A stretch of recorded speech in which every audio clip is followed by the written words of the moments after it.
Баршаңызға қайырлы күн, сіз жаңа пост каналындасыз. Сіздермен бірге мен Дана. Ал ендеше бастайық. Бүгін біз сіздермен бірге әлі ешкім жасамаған бір экспериментті жасап көретін боламыз. Бұл қандай эксперимент? Өздеріңіз білетіндей, Pinduoduo сайтында әртүрлі тауарлар, әртүрлі бағада және әртүрлі сапада болады. Ал сіз сапалы тауарды және сапасыз тауарды, бірдей тауарды салыстырып көрдіңіз бе? Ендеше бүгін сіз осы бірдей тауарлардың әртүрлі сапасын, әртүрлі бағадағы тауарға тапсырыс беру арқылы сапаларын тексеріп көруге мүмкіндік аласыз. Қазір сіздермен бірге бір тауарды таңдайық және оның әртүрлі бағада, әртүрлі сападағысын сіздермен бірге таңдап алып эксперимент жасаймыз. Ал ендеше кеттік, қандай тауар таңдасақ болады? Міндетті түрде комментарияға қалдырып, лайк басып, бізге жазылуды ұмытпаңыздар. Сіздермен бірге давайте барлығымыз сөмкені таңдайық, иә? Ол үшін Pinduoduo сайтына кірейік, іздеу деген жерге сөмке деп жазайық. Айтпақшы, осы Pinduoduoда іздеу деген жерде сіз қазақша жазсаңыз болады, Pinduoduo сізге қазақша тауып беретін болады. Ал бұл мүмкіндікті сізге жаңа пост компаниясы ұсынған. Pinduoduo мен жаңа пост серіктес болғаннан кейін, жаңа пост Pinduoduoға өзінің тұтынушыларына ыңғайлы болу үшін осы қазақша іздеуді енгізіп қойды. Енді сіздер Pinduoduoдан қазақша емін-еркін іздей аласыздар. Ал ендеше кеттік, іздеуге сөмке деп жазайық. Бізде мұны әртүрлі сөмкелердің барлығы шықты. Өзіңізге ұнайтын моделін таңдап алайық сөмкенің. Мысалы, мына сөмкені таңдайық. Ал және осы сөмкені басқа дүкендерден іздеуді білесіз бе? Ендеше мен сіздерге осы сөмкені басқа дүкендерден іздеуді көрсетемін. Бұл не үшін қажет? Өздеріңіз білетіндей, мысалы, бір магазинде бұл сөмкенің бағасы 30-20 мың болатын болса, екінші магазинде 15-16 мың теңге болуы мүмкін. Сіздер міндетті түрде Қазақстанның өзінде ақ салыстырасыздар, иә? Дәл солай Pinduoduoның ішінде де магазиндерді салыстыруға болады. Ол үшін міне сөмкенің астында тұрған қара жазудың үстін басып, оң жақтағы жазуды таңдайсыз. Сол кезде Pinduoduo дәл осы сөмкені басқа дүкендерден сіздерге тауып береді. Яғни сіз бір түрлі тауарды бірнеше дүкендерден қарап бағасын салыстыра аласыз. Ал ендеше міне қарап жатырмыз, бізде әртүрлі бағалар шығып жатыр, әртүрлі сөмкелер шығып жатыр. Міне біздің таңдаған сөмкеміз осы сөмке. Бұл жерде бағасы 109 юань көрсетілген. Бұның рейтингіне қарасақ, ешқандай рейтинг ештеңе белгі көрсетілмеген, бірақ сатылым саны жақсы екен. Ал дәл осы сөмкені екінші дүкеннен көрейік. Бұған да лайк басып, өзімізге сақтап аламыз. Қазір сатып алған кезде бізге қажет болады. Ал енді екіншісін, дәл осы сөмкені мысалы, мына дүкеннен қарайық. Бұл жерде қарасаңыз флагмандық деген белгі тұр. Осындай сары белгі тұратын болса, бұл флагмандық дүкеннің тауары дегенді білдіреді. Ал бұның бағасы 65,2 юань. Рейтингін көрсек болады, осы дүкеннің ішіне кіріп. Бұл дүкенде әзірге рейтинг ештеңе жоқ, но флагмандық тауар екен. Тағы да өзімізге жүрек басып сақтап аламыз. Үшінші дүкеннен көрейік. Үшінші дүкенде бұның бағасы 38,1 юань екен. Қараңыздар, бағасы әр дүкенде әртүрлі, ал сапасы қалай болатынын біз білмейміз. Тек қана интернеттен көріп жүрген лайфхактар арқылы ғана білеміз. Бұл жерде қара белгі тұр. Ал бұл қара белгі Қытайдың оригинал бренді деген белгі. Жалпы Pinduoduo сайтында бұл белгілер жайдан жай қойылмайды. Бірнеше этаптық тексерістен өткеннен кейін ғана бұл белгіні ала алады. Бұны да өзімізге жүрек басып сақтап алайық. Бұл жерде былай жазылған 100% оригинал. Егер бұл тауар оригинал болмаса, біз сіздерге үшеуінің ақшасын қайтарып береміз деген белгі көрсетілген. Ал астына түсіп қарайтын болсаңыз, бұл тауардың отзывтарын көрсеңіз болады. Отзывта сіз сияқты, өзіңіз сияқты тұтынушылар алған тауары туралы пікір қалдырады. Яғни фотосын жүктейді немесе сөзбен жазып кетеді. Міне ішіне кіріп көрейік. Сіз сатып алатын дүкеннің тауарларының фотоларын жүктеп қойған. Дәл осылай отзывқа қарасаңыз болады, пікірге қарасаңыз болады, рейтингке және белгілеріне қарасаңыз болады. Ал біз қазір рейтингі бар, белгісі бар және белгісі жоқ тауарларға тапсырыс беріп, барлығын бірге анпакинг істеп көретін боламыз. Мына тауарға да жүрек басып қойдық. Бізде осымен 3 сөмке болды. Бірдей әртүрлі магазиндегі және әртүрлі сападағы 3 сөмке болды. Давайте біз 5 сөмке жасайық. Екінші, дәл осындай сөмке басқа қандай магазиндерде бар екен? Қарайық, тағы да іздейміз.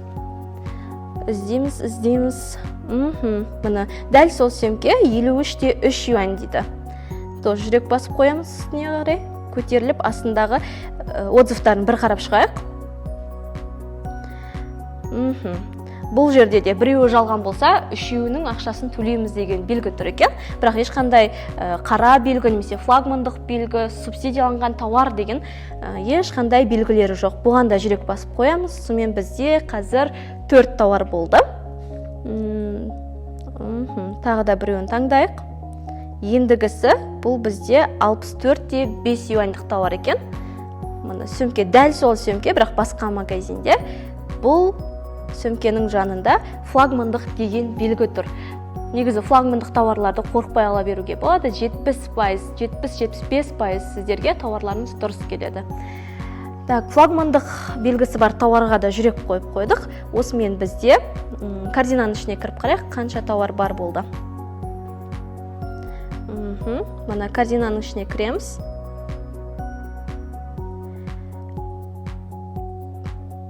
Корзина сіздердің жеке кабинеттеріңізде тұрады.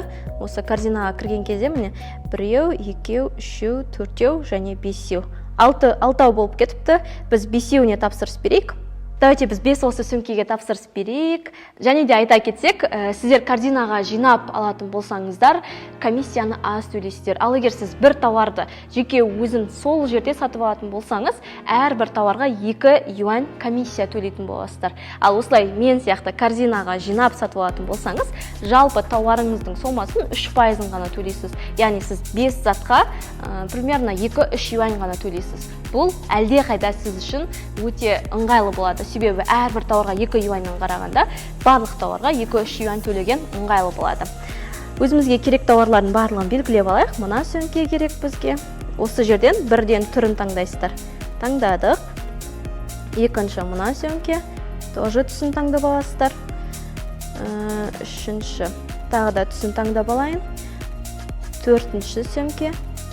Қарап тұрсаңыздар, бағасы және дүкендері әр түрлі.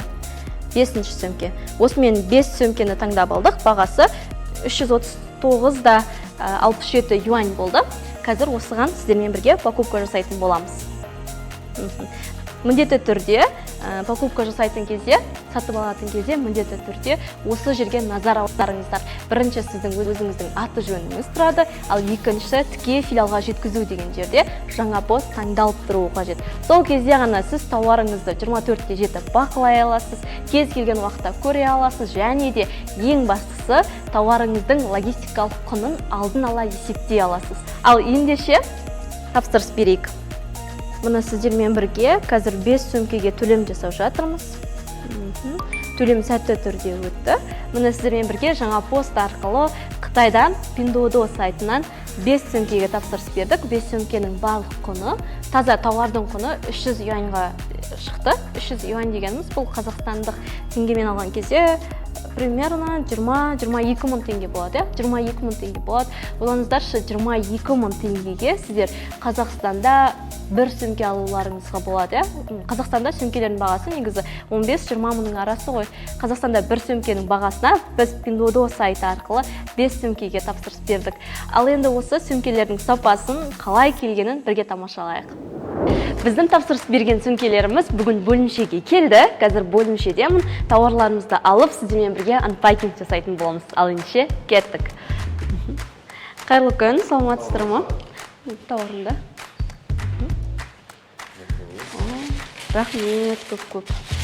Мына біздің тапсырыс берген 6 сөмкеміз. 1, 2, 3, 4, 5, 6. Кеттік енді анпакинг жасаймыз.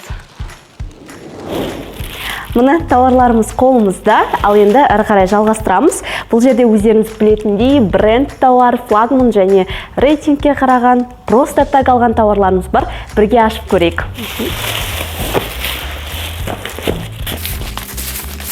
Қазір съемкаға ыңғайлы болу үшін қай тауар қанша теңге және қандай бренді бар, соның барлығын алдын ала жазып қойдым.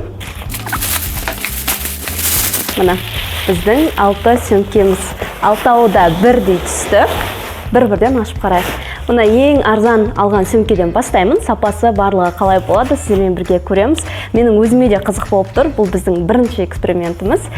Ал енді бастайық. Бұның бағасы 25-47 юань. Ешқандай сатылым санына, бренд белгісі, ештеңесі жоқ. Сатылым санына қарамадық.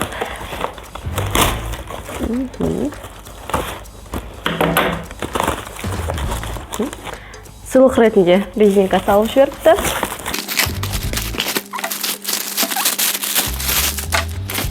Вау. Мына осындай сөмкеге барлығымыз бірге заказ берген болатынбыз. Ішінде осындай ремешогы бар. Сапасына келетін болсақ, сапасы бағасы арзан болғанмен өте төмен сапада емес, орташа сапада екен. Жазулары барлығы көрсетілген. Жіптерінде, көбінесе жіптерінде айырмашылық болуы мүмкін. Замогын тексеріп көрейік.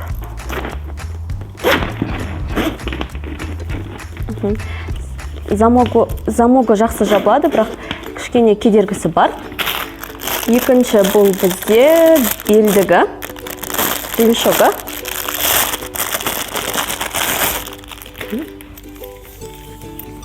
Ремешогы да осындай. Орта сапада. Бұны алып тағамыз.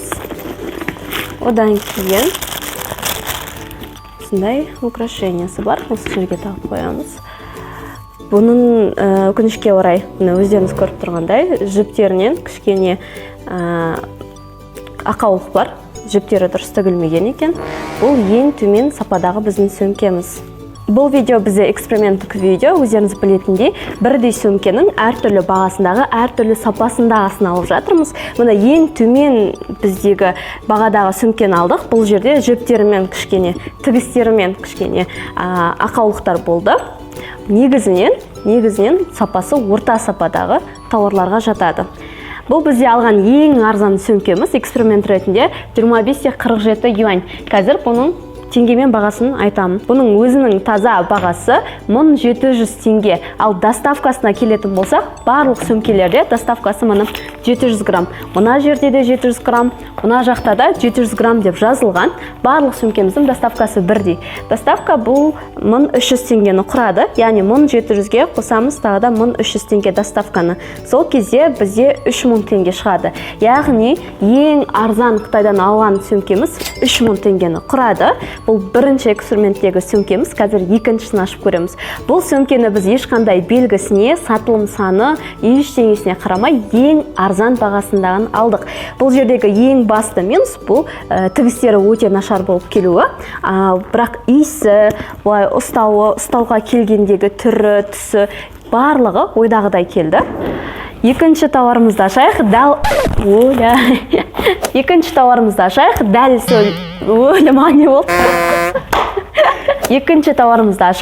дәл сөл. Суши, пожалуйста. Аузыма қалды. Екінші тауарымыз дәл сол сөмке, басқа дүкеннен алдық. Бұның да ешқандай белгісі жоқ, және сатылым санына қарамадық. Бағасы сәл қымбатырақ. Бұл жерде бізде 25-9 юань. Қазір бірден бағасын есептейік. Сумканың бағасы 1813 теңге. Доставкасы 700 грамм, қосу 1300 теңге қосамыз. 3113 теңгеге біз сумка алдырттық. Қазір ашып қарайық.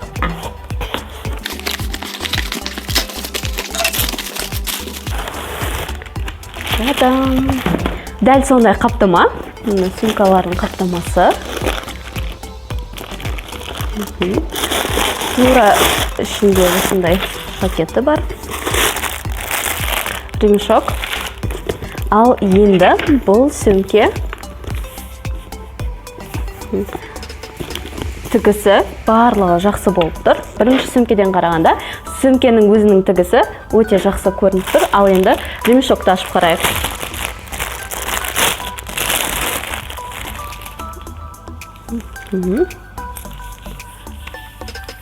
Ремешокты мұны. Бұл да жақсы болып келген. Ойлаңыздаршы, 3000 теңгеге біз осы сөмкені алдық. Ал енді мына тігісін қарайық. Материалы да тігісі де жақсы, орта сападағы болып келген. Бұны да қойып қояйық. Бұл бізде эксперименттегі екінші сөмкеміз. Әлі алтыда 4 сөмке бар. Ал енді екеуін салыстырып көрсек, мұны өздеріңіз көріп тұрғандай ешқандай бір-бірінен артықшылығы, кемшілігі жоқ.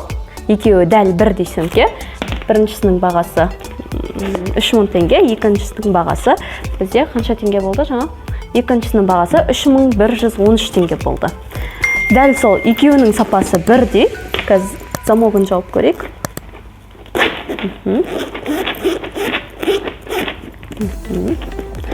Сіздерге ішін көрсетпеппін ғой, қазір ішін көрсетейін. Іші осындай қызыл түсті. Қызыл түсі өте әдемі көрінеді. Ішінде тағы да бір қалтасы бар.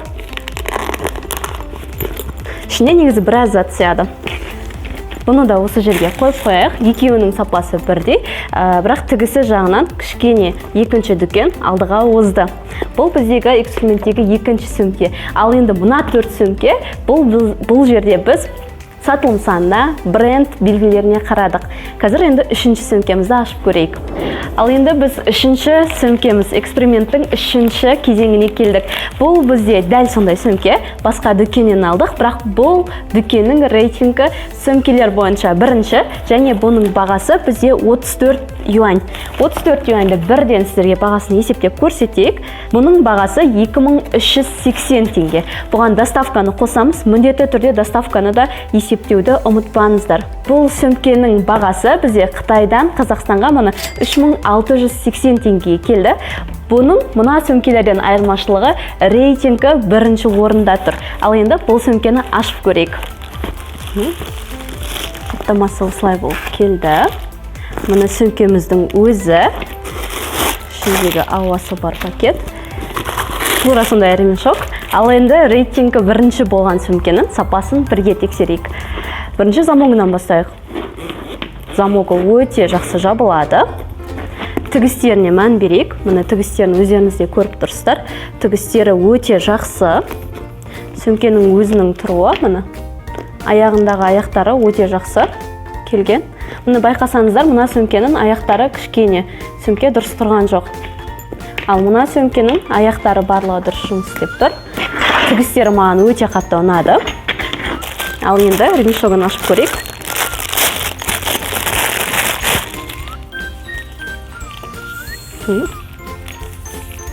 Міне бірінші ремешогы жақсы.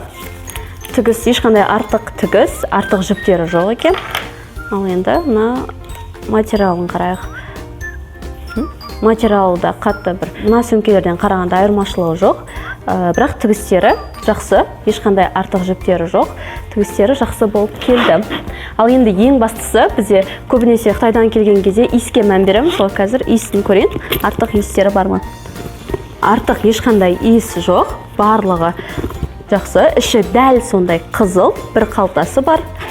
Размері барлығы бірдей. Мұны рейтингке қарап алу. Біз көбінесе Қытай эксперттері тауардың рейтингіне қарап алыңыздар дейді. Оған келісемін, өйткені мұна сумка, мұна сөмкелерден қарағанда сапасы сәл жоғары келді. Тігістері, оның тұрысы, жіптері, артық жіптері жоқ, барлығы жақсы келді. Сол себепті мен бұл фишкамен толық келісемін. Бұл бізде рейтингі жоғары бірінші орындағы тауар. Ашып көрдік, сіздерге қалай айырмашылықтары бар ма? Көбінесе эксперттердің барлығы айтатын, бұл белгілерге қарау, сатылым санына қарау дейді. Ал енді келесі сөмкеміз, бұл бізде сатылым саны көп. Яғни осы сумканың сатылым саны өте көп. Басқа дүкендерден қарағанда осы дүкенде осы сөмке өте көп сатылған. Қазір сіздермен бірге ашып көреміз. Сатылым саны жоғары сөмке, бірақ бағасы бұл 34,58. Қазір бағасын есептейік. 34,58 юань. 2420 теңге. Доставкасын қазір қосайық. Қытайдан Қазақстанға келу бағасы, сатылымы ең жоғары сөмкенің бағасы 3720 теңгені құрады. Бұл бізде 4-ші экспериментіміз, сатылым саны жоғары сөмкені. Ал енді ашып көрейік.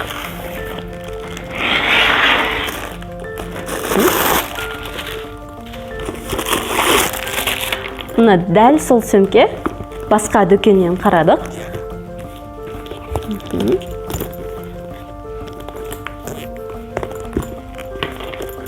Замогын тексерейік. Тігістері ойдағыдай, артық жіп, тігіс жоқ. Ал енді ремешогын ашып көреміз. Материалының жіптерін көрейік. Жіптері де ойдағыдай.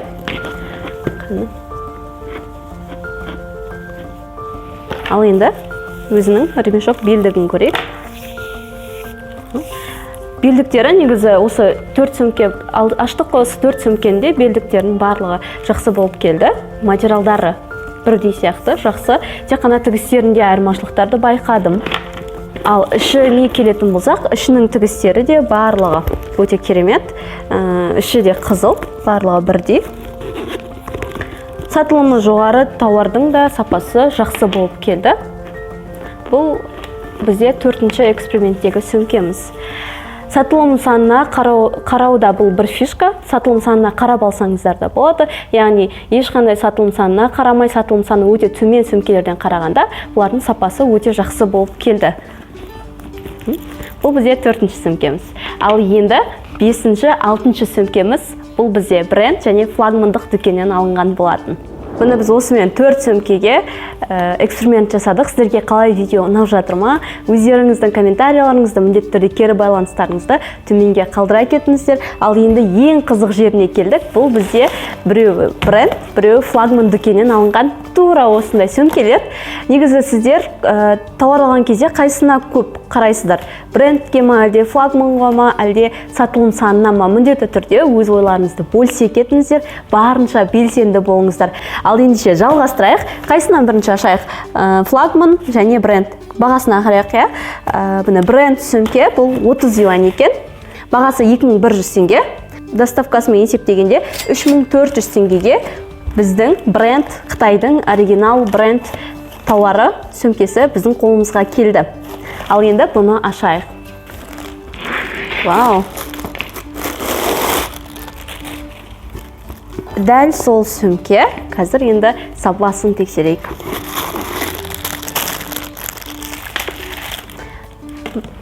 Мына ремешогы. Ал енді сөмкенің өзіне келетін болсақ, қандай айырмашылығы бар екен? Айта кетейін. Қазір бірінші ішіндегі кіші қалтасының замогы өте жақсы, және басқалардан қарағанда мына ашылуы өте кең, кішкене кеңірек ішіндегі сөмкесі. Іші дәл сондай қызыл, ішінің тігістері де өте жақсы. Ал енді сыртына келетін болсақ,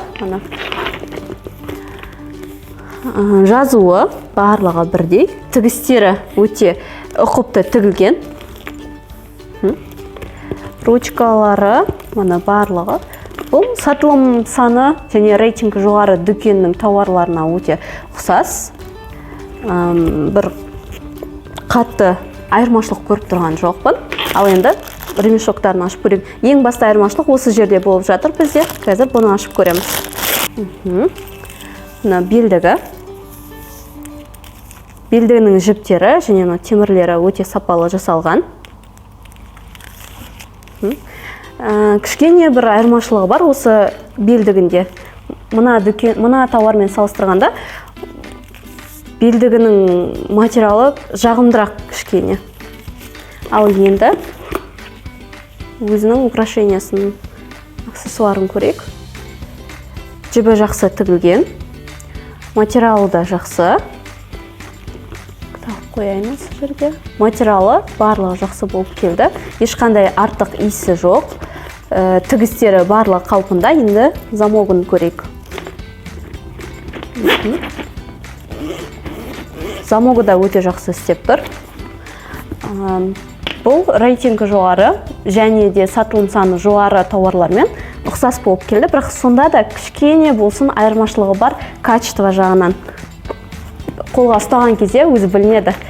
Бұл бренд дүкеннің тауары екені. Негізінен осы бренд тауарларды өзіміз өте көп аламыз. Мына бұл бізде 5-ші сөмке болды. Менің өзімнің жеке ойым, міне бренд тауар және сатылымы жоғары, рейтингі жоғары тауардан қарағанда сәл айырмашылығы бар. Ал енді біз келесі тауарды ашып көрейік. Одан кейін жалпы барлық 6 тауарға өзімнің толық ойымды айтып кететін боламын. Ал енді соңғы 6-шы тауар флагмандық дүкеннің тауары. Бұның бағасы бізде 43,89 юань. Бұл осы сөмкелердің ішіндегі ең қымбаты. Қазір бізге Қазақстанға келу бағасын есептейтін боламыз.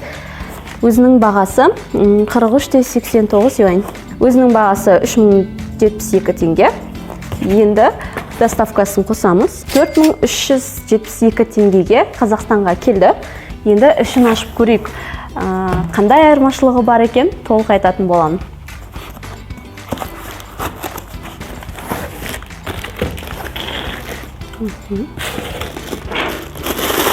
Барлығының ішінде осындай ауа толтырылған пакет болды. Барлығының ішінде осындай белдемшесі. Ал енді бұл тауардың өзінің сапасын көрейік. Барлығының осы жердегі жазуларының сапалары бірдей. Барлығының жазулары да бірдей. Тігістері жақсы. Ішкі қалтасы өте ыңғайлы. Бір айта кететінім, жаңа бренд пен флагмандық дүкеннің тауарының ішкі қалтасы өте қолайлы болды. Ашып, заттар салғанға өте қолайлы. Ал қалған жаңа рейтингі төмен немесе рейтингі жоқ тауардың ішкі қалтасы сәл ыңғайсыз болды ашуға. Мұнан ішкі қалтасы ашуға өте ыңғайлы екен. Және іші дәл сондай қызыл, артық тігістері, артық жіптері жоқ. Барлығы ойдағыдай. Ал енді замогын тексеріп көрейік. Замогы да жұмыс қалпында. Тігістері, мұны өздеріңіз көріп тұрғандай, барлығы әдемі тігілген. Артық жіптері, тігістері жоқ. Мұны тұрысы да өте жақсы. Бұл бізде флагман дүкеннің тауары, яғни белгісі бар тауар. Мұны біз осымен сіздермен бірге тапсырыс берген 6 тауарға анпакинг жасадық. Өздеріңіздің ойларыңызды қалдыра кетіңіздер. Қазір мен сіздерге толық ойымды айтатын боламын. Біз белдігін ашуды ұмытып кеттік. Қазір белдігін ашып қарайтын боламыз. Бірінші, ремешогын қарайық. Барлығы аккуратно жақсы тігілген. Өте жақсы сапада. Ал енді материалын көрейік. Материалдары барлығы бірдей. Осы аксессуарының материалдарының барлығы бірдей. Жіптері, тігістері өте жақсы болып келген. Осымен біз сіздермен бірге 6 тауарға анпакинг жасадық. 6 тауарды распаковка жасадық. Ал енді әр қайсына мен қазір жеке-жеке өзімнің плюс-минустарын айта кетейін. Осымен сіздермен бірге 6 тауарға анпакинг жасадық. Барлығы бірдей тауар. Мұны өздеріңіз көріп тұрғандай түстеріне дейін бірдей. Ал енді осы 6 тауарға жеке-жеке ойымды айта кетейін. Мұны ең бірінші тұрған тауар, ең арзаны және ешқандай белгілерге қарамаған тауарымыз. Сапасы орта сапада болып келді. Разница бұл жерде бізде жіптерінде болды. Ал екіншісі дәл сол сөмке, бағасы сәл қымбатырақ, бірақ ешқандай бренд белгісі немесе сатылым саны жоқ, басқа дүкеннен алдық. Бұл жерде сөмкенің өзінің түрінде, яғни мына түрі кішкене бұзылып келді, астындағы аяқтары дұрыс жұмыс жасамады. Және де бұның тігісі минусы. Ешқайсының бірақ иістері болмады. Ал енді үшіншісі бұл бізде рейтингке қараған тауарымыз. Рейтингке қараған тауарымыз мына тауарлардан қарағанда өте жақсы болып келді. Тігістері барлығы жақсы. Және де бізде сатылым санына қараған тауарымыз мына тауар. Сатылым санына қарадық. Рейтинг пен сатылым санына қараған тауарымыз екеуі сапасы жағынан да, барлық жағынан, сыртқы қаптамалары жағынан да барлығынан бірдей болып келді. Ешқандай айырмашылық көрген жоқпыз. Айырмашылық тек бағаларында. Бағаларының айырмашылығы өзі 3 немесе 4 юань ғана болды. Ал енді соңғы 2 ашқан тауарымыз, бұл біріншісі бренд тауар, ал соңғы ашқанымыз бұл бізде флагмандық дүкеннің тауары болды. Бұл тауарлар, осы 2 тауар, мұна 4 тауарға қарағанда әлде қайда сапасы жақсы болып келді. Бұлардың тігістері және ұстауға кішкене қолайлы болуы, артық жіптерінің болмауы сияқты, жаңа замоктары өте жақсы жұмыс жасайды. Осылары бойынша бұл екі сумка ерекшеленеді. Сол себепті видеоның соңында егер сіз тауар алатын болсаңыз, міндетті түрде оның сапасына қарауға мән беріңіздер. Өйткені қараңыздаршы, біз сонау Қытайдан небәрі 3000 теңгеден бастап осы сөмкелерді алдық. Ең қымбаты бұл бізде 4000 теңге болды. Осы 4000, 3500 теңгенің сөмкесінің бағалары жақсы болып келді. Яғни тауар алатын кезде оның бағасына, сатылым санына, рейтингіне және де бренд, флагмандық белгілеріне қарауды ұсынамыз.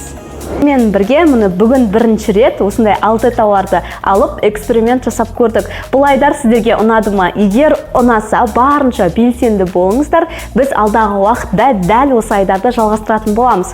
Осы жолы біз сөмкені алатын болсақ, келесі жолы киімді, яғни бір киімнің 6 түрін алып, 6 дүкеннен алып, оны салыстыратын боламыз. Немесе ойыншық, тағы аяқ киім, барлық тауарларды осылай алып, салыстырып қарастыратын боламыз. Егер ұнайтын болса, сіз міндетті түрде комментарияға өзіңіздің кері байланысты беруді ұмытпаңыздар. Осымен біздің бүгінгі айдар аяқталды. Келесі кездескенше сау болыңыздар.